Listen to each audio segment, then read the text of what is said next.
This weekend podcast that we're not doing this week. Jesus doesn't think you're a freak, or if he does, he thinks you're a freak in a good way. Trust me, you two, I know what normal talk is. There's a lot of stuff out there in the realm of pop culture that, frankly, isn't great for your family. But today, we're going to talk about a fantastic alternative, one that you may well be aware of, but then again, maybe not. Hey everyone, Adam Holtz here, your host of the Plugged In Show. Focus on the family's weekly conversation about entertainment, pop culture, and technology.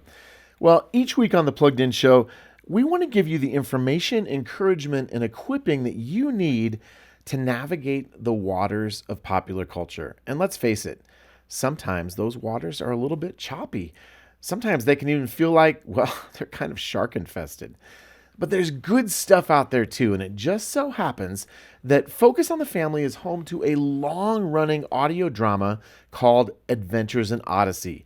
And today we've got 3 members of the Odyssey team here with us.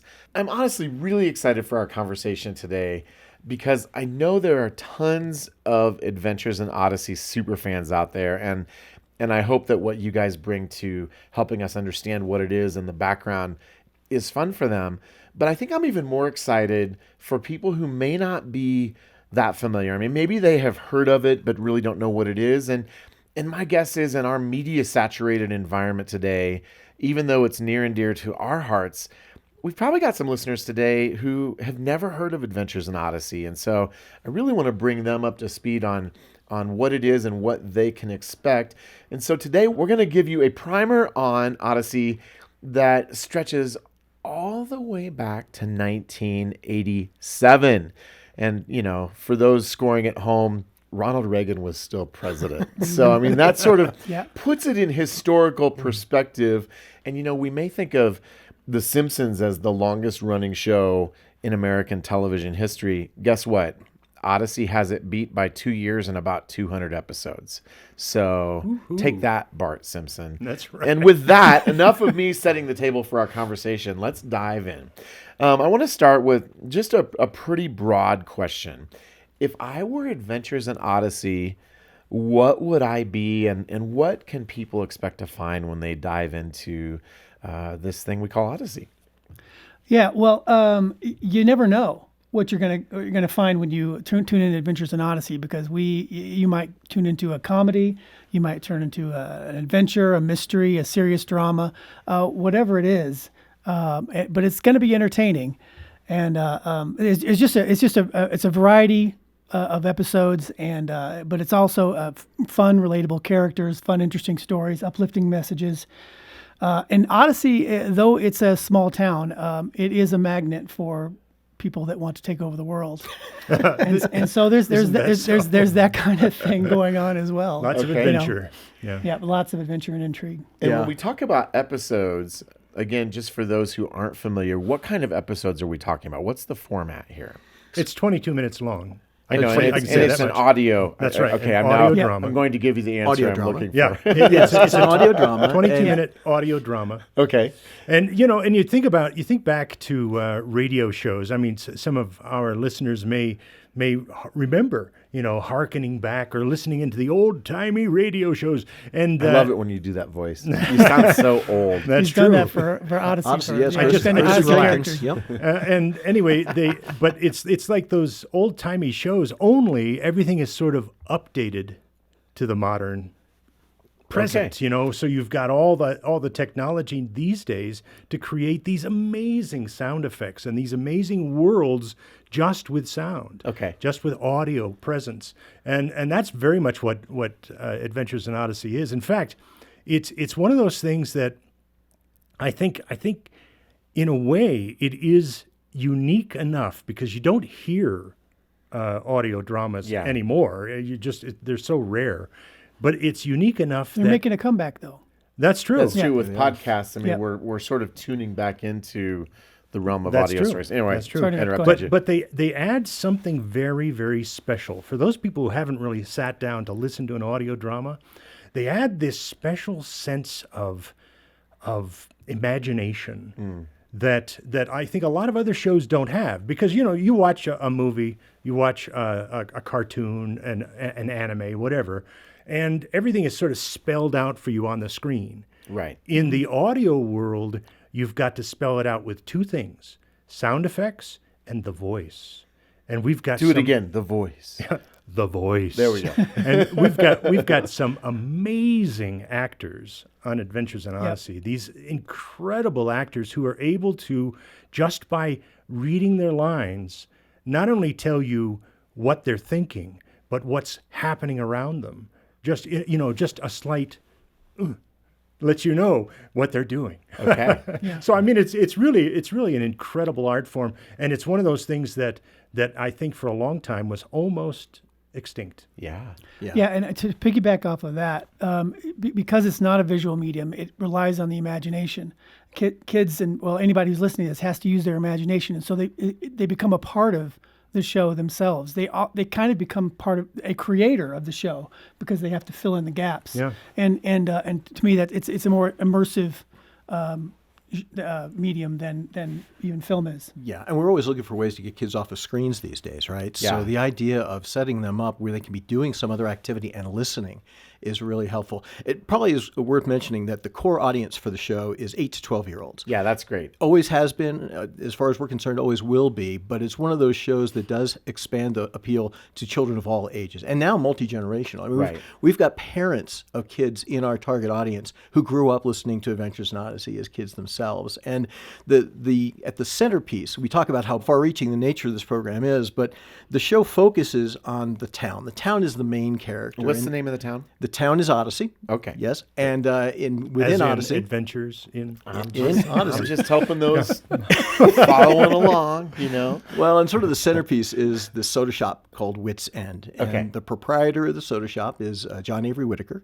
He's a wise gentleman. He's a Christian man, an inventor. And one of his early inventions, he's invented some other things through the years, but the Imagination Station is this mechanism where kids can take these journeys through history and into Bible times. And so that's one of those things that takes the boundaries and stretches them and lets us explore things in using audio that we don't have to tell, we can show. They can be immersive. Right, which gets to Marshall's point that in any given episode, you don't necessarily know what you're going to get. Right. Yeah. Because you have broad boundaries. Anyway. It can be anywhere. I mean, when you're using your imagination to see everything, you could be on the top of Mount Everest, and you can go to any point in time.